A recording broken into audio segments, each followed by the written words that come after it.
It was Christmas morning at my mother-in-law's house, and the living room buzzed with excitement.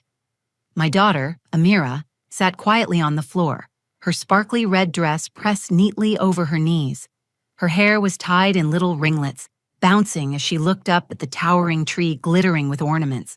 Her small hands held a handmade card with a candy cane taped to the front. She had written every cousin's name herself in gold marker. Across the room, Glenda, my late husband's mother, sat on her white leather armchair like she was holding court. She smiled wide as Avery, her 12-year-old granddaughter, squealed and tore open a glossy gift box. "An iPhone?" Avery shouted.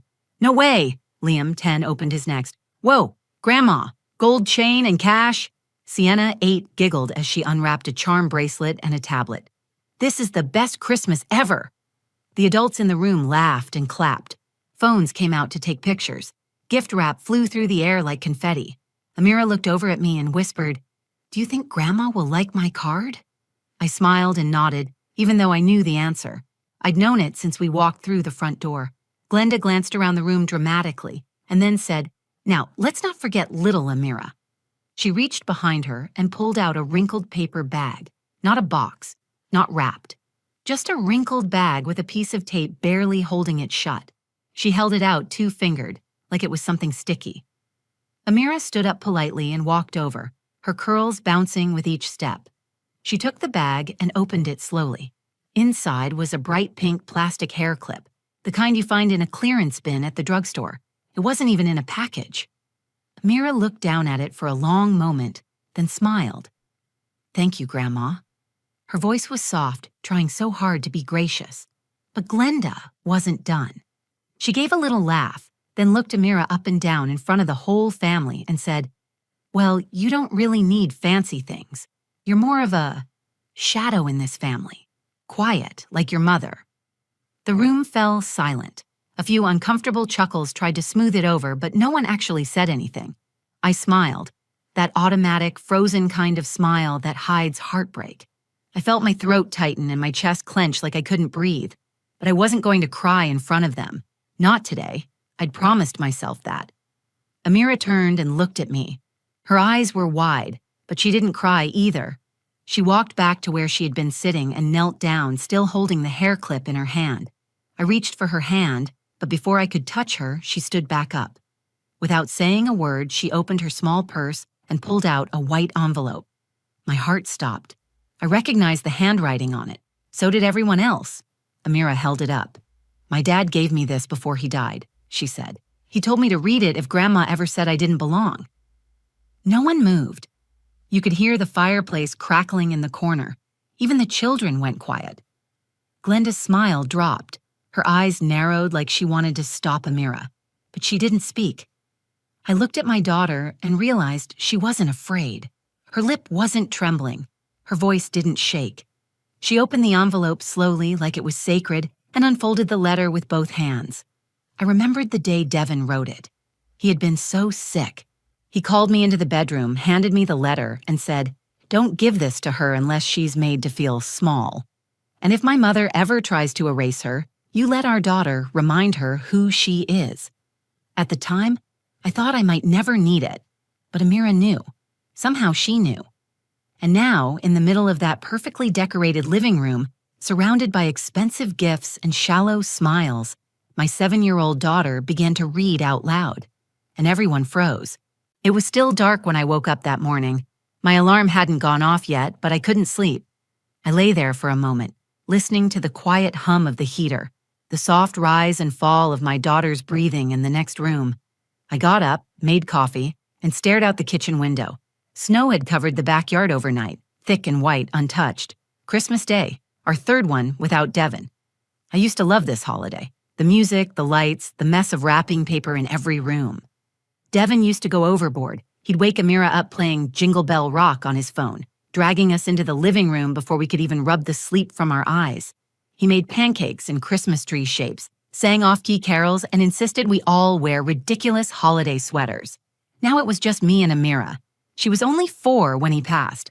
The memories she has of him are few, but vivid. She remembers his laugh. She remembers the silly songs. And she remembers that he called her Sunbeam. Always that. That morning, I found her in her room sitting cross-legged on the floor. She was carefully placing candy canes on top of the handmade cards she'd made for her cousins and grandmother. Each card had a glitter border, with names written in crooked gold letters. Her tiny hands were covered in glue, and her tongue peeked out the corner of her mouth as she concentrated. "Are you excited for Grandma's?" I asked, trying to sound cheerful. She nodded.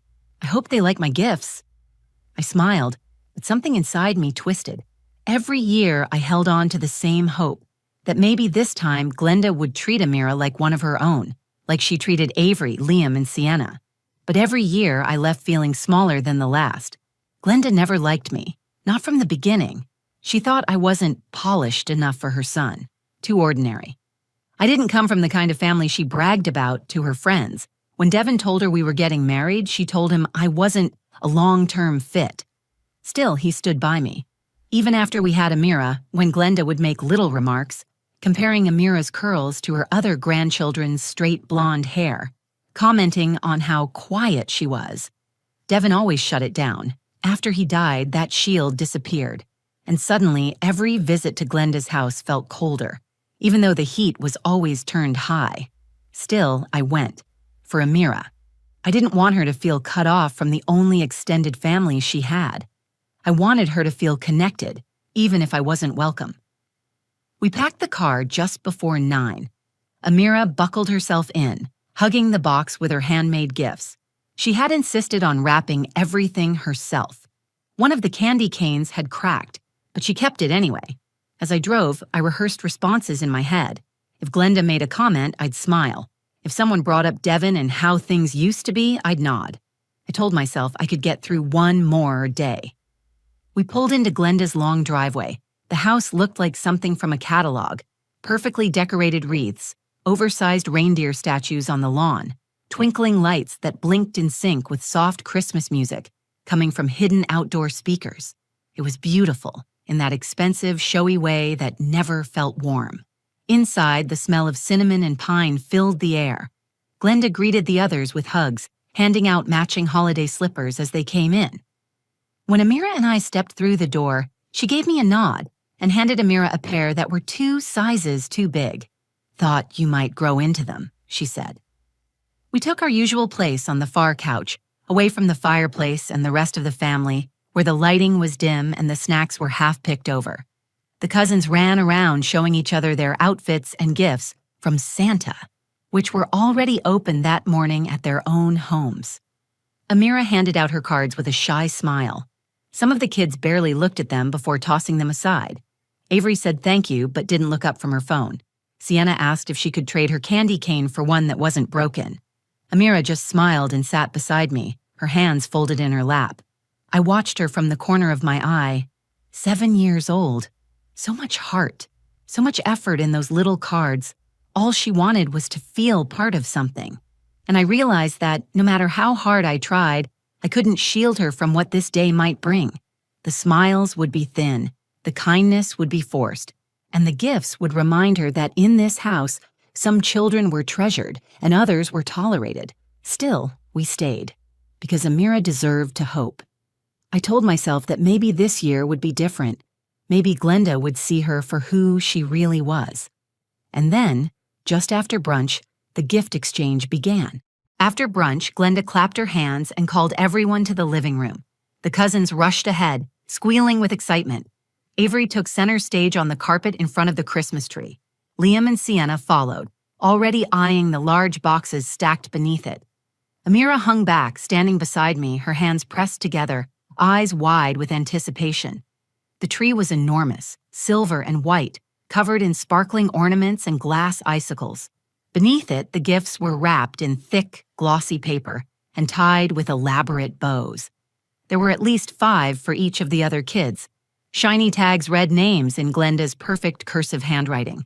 She took her place in the center of the room and began handing out presents with the flair of someone who expected applause. "Avery, this one's for you. Liam, yours is the blue one with gold trim.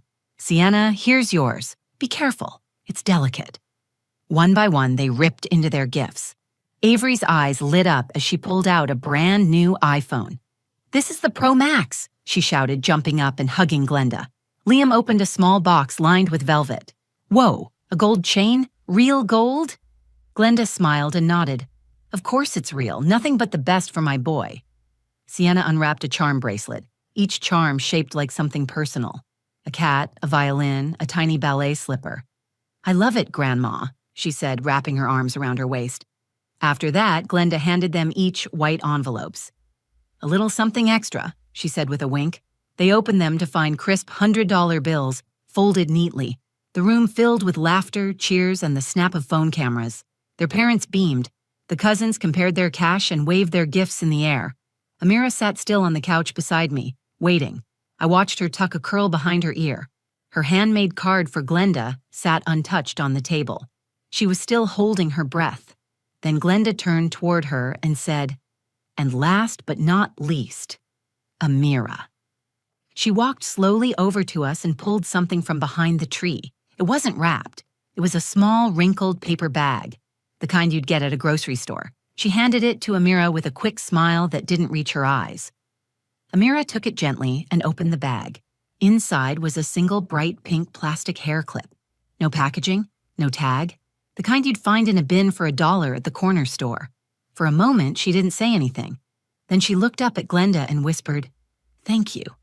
Glenda gave a shrug. "You don't need much. You're not really into flashy things, are you?"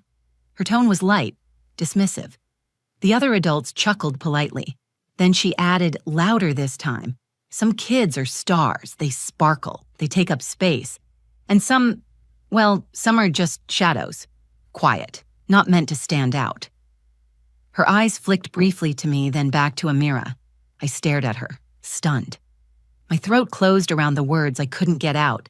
I looked around the room, waiting for someone to say something, to call her out, to break the silence. But no one did.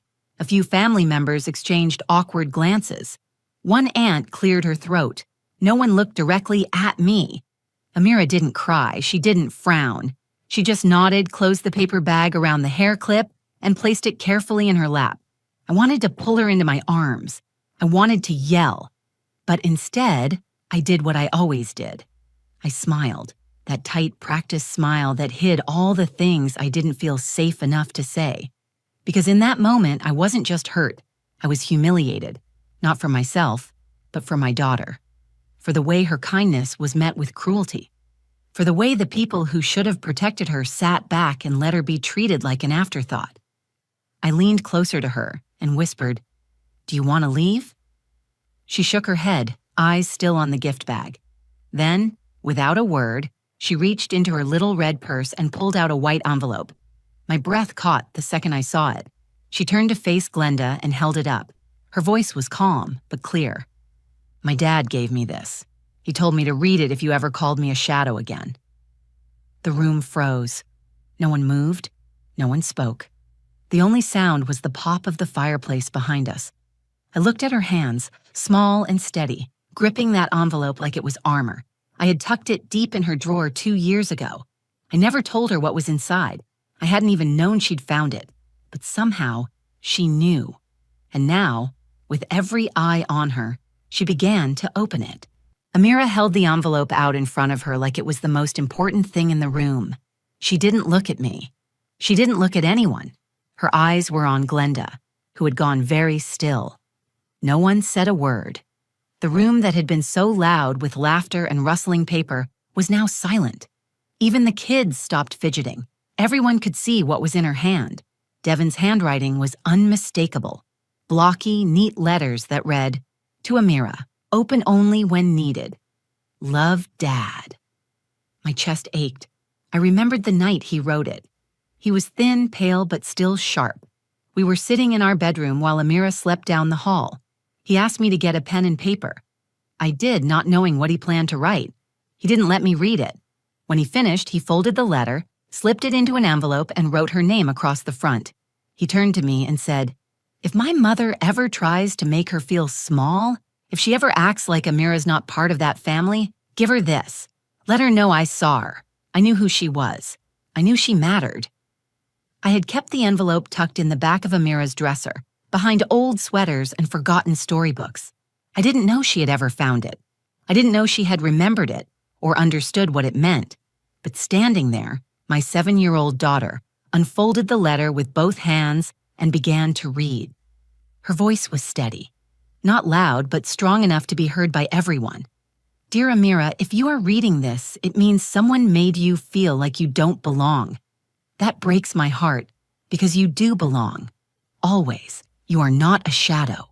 You are my sunshine. You are smart and brave and full of so much light that it makes people uncomfortable sometimes. She paused to swallow. I could see her fingers gripping the edges of the paper a little tighter, but her voice didn't waver. Some people won't understand your kindness. Some people will try to make you feel small because they're afraid of how big your heart is. But don't shrink, Amira.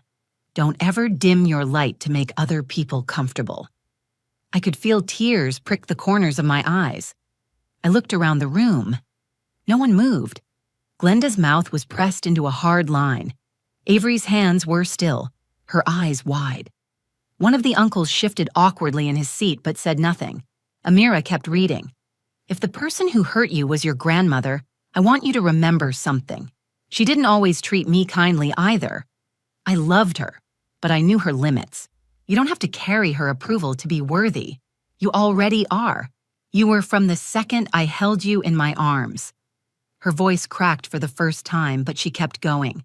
She didn't look at Glenda. She didn't need to. And if anyone ever tries to make your mommy feel like she's less, I want you to tell them this. She is the strongest person I've ever known. She raised you with love when she had nothing left for herself. She stayed kind in a world that wasn't kind back. If anyone forgets that, remind them, loudly. She folded the letter slowly and looked up. Her eyes met mine and I couldn't hold it in anymore. The tears came, not out of sadness but pride. So much pride I thought my heart would burst. Then she turned back to Glenda. You said I'm a shadow, she said. But my dad said I'm the light, and I believe him. Glenda opened her mouth, then closed it again. For the first time in 12 years, she had no words. One of the aunts let out a shaky breath. I heard someone whisper, "Wow." Liam looked away, staring at the floor. Sienna clutched her charm bracelet and shifted closer to her mother. I wrapped my arm around Amira and pulled her close. She leaned into me, still holding the folded letter in her hand. She had no idea how much she had just changed the energy in that room. She had spoken truth into a space that was built on pretending, and nothing was the same anymore. We didn't wait for the next round of gift exchanges. I stood up, helped Amira into her coat, and walked us out the front door. The cold hit our faces, but it felt fresh, cleansing. As I buckled her into her seat, she looked up and asked, "Was that okay?" I nodded. "You were amazing." "I remembered the letter last week," she said. "I wasn't sure if I should bring it, but I felt like maybe I would need it." "You did the right thing," I said. We pulled out of the driveway and headed home. The envelope sat safely in her lap. The pink hair clip was tucked inside her pocket. We didn't speak for the first few minutes of the drive. Snowflakes dotted the windshield as I turned down Glenda's long driveway and back onto the main road. Christmas music played quietly on the radio, but I reached over and shut it off. The silence felt more honest. Amira looked out the window. Her shoulders were relaxed. Her grip on the envelope had loosened. She turned her head toward me and said, "I didn't cry." I glanced at her in the rearview mirror. "I know, sweet girl, you didn't have to."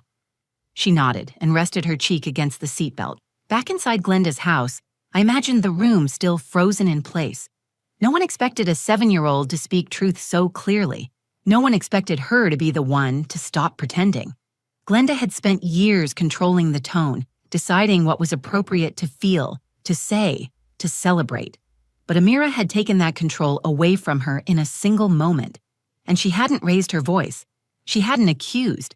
She had just read her father's words. I thought about what it must have felt like for Glenda to hear Devin's handwriting echo through the room. Her son, gone for 2 years, speaking louder than anyone still living. He had always loved fiercely, and in that letter, he proved that death didn't silence him. When Amira said, "My dad said I'm the light," the room shifted. Sienna had lowered her eyes and moved closer to her mother. Avery had stopped recording. The same family who laughed politely when Amira was called a shadow now sat stunned and ashamed. No one defended Glenda, Not one person offered her support. That silence was louder than anything else. Even the ones who usually smiled through her sharp words, the ones who made excuses about her old-fashioned ways or blunt personality, had nothing left to say. The power she carried in that room, the cold grip of tradition, hierarchy, and reputation, had cracked. Amira had exposed it, not with anger, but with grace. That mattered. That meant everything. Later that evening, after we returned home, I helped Amira out of her coat. She placed the envelope on the kitchen counter gently, then pulled the pink hair clip from her pocket and stared at it. "Do you want to throw it away?" I asked. She shook her head. "Number I want to keep it." I raised an eyebrow, confused. She looked up at me. "Not because I like it, but because I want to remember what I felt like when she gave it to me, and what I felt like after I read Daddy's letter. It's the difference."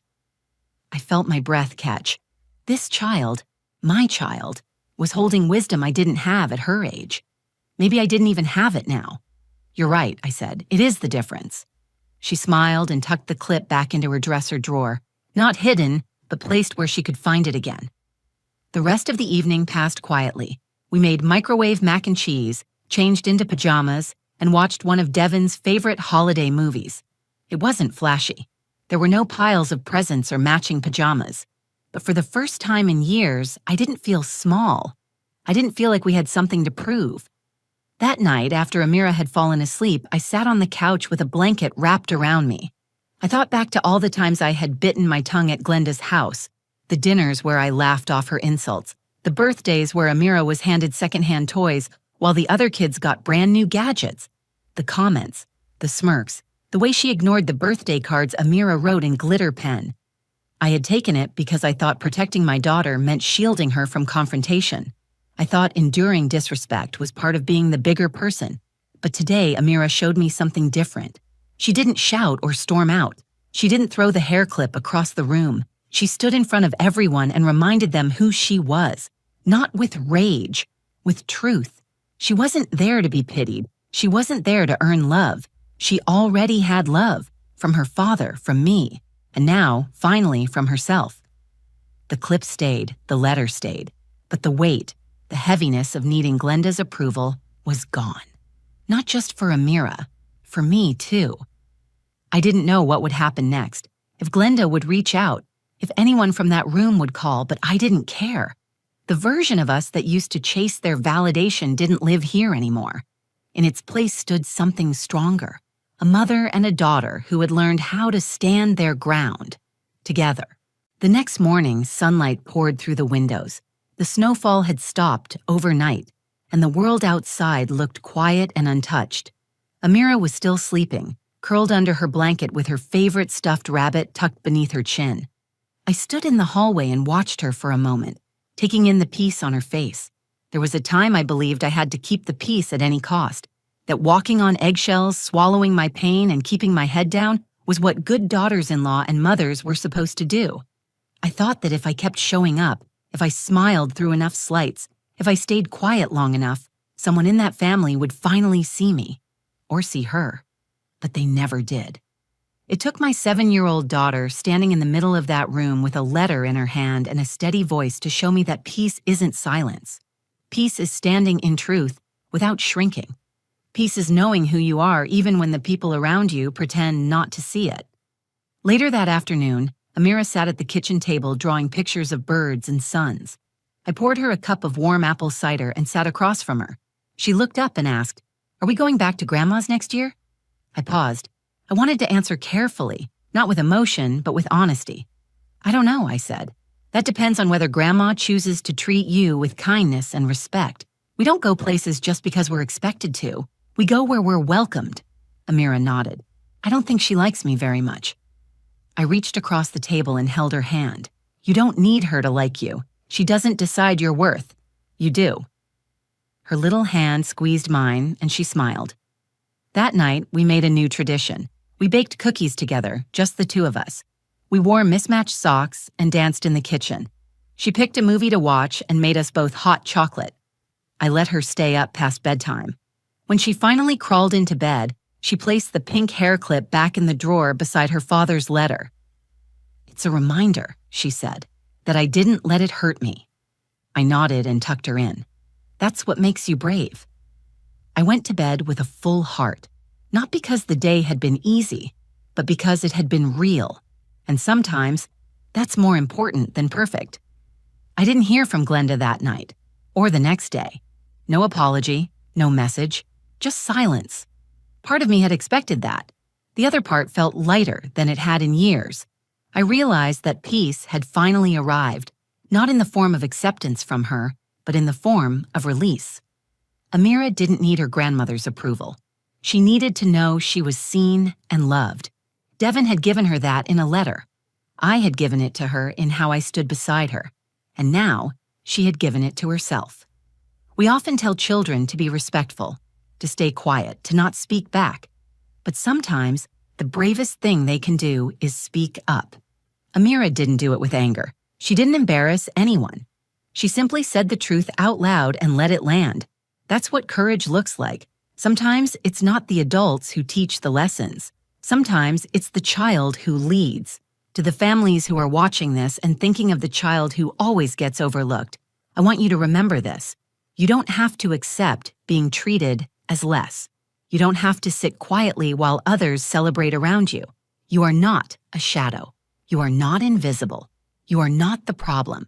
You are light. And if no one in the room sees you, it's not because you're too dim. It's because they've been looking the other way. To the parents who have stayed silent for too long, waiting for someone to stand up for your child, maybe that someone is you. And if you don't know how to start, let them see you try. Let them see you draw the line, even if your voice shakes, because they are watching and they are learning. That letter from Devin changed more than the mood of a holiday gathering. It changed the way I see my role as a mother. I used to think love meant protecting Amira from pain. Now I understand it also means equipping her to walk through it when it comes. Not everything can be fixed. Not everyone will change, but we can. And sometimes, that's all it takes to begin again. That Christmas, my daughter stood up for herself. She reminded a room full of adults what real love sounds like. And she reminded me that the strongest light in any room isn't always the loudest. Sometimes it's the smallest voice finally being heard. If this story moved you, if it reminded you of something you've lived through, or made you think about the kind of love every child deserves, then let it live beyond this video. Like it if you believe no one should ever be made to feel small in their own family. Share it with someone who needs to hear that their voice matters. Comment below and tell us your story. Your voice might be the one someone else needs today. And subscribe to the channel if you want more true emotional stories that speak to what really matters: family, love, courage, and truth. Because the more we speak up, the more we remind the world. No child is ever just a shadow. Thank you for being here. We'll see you in the next story.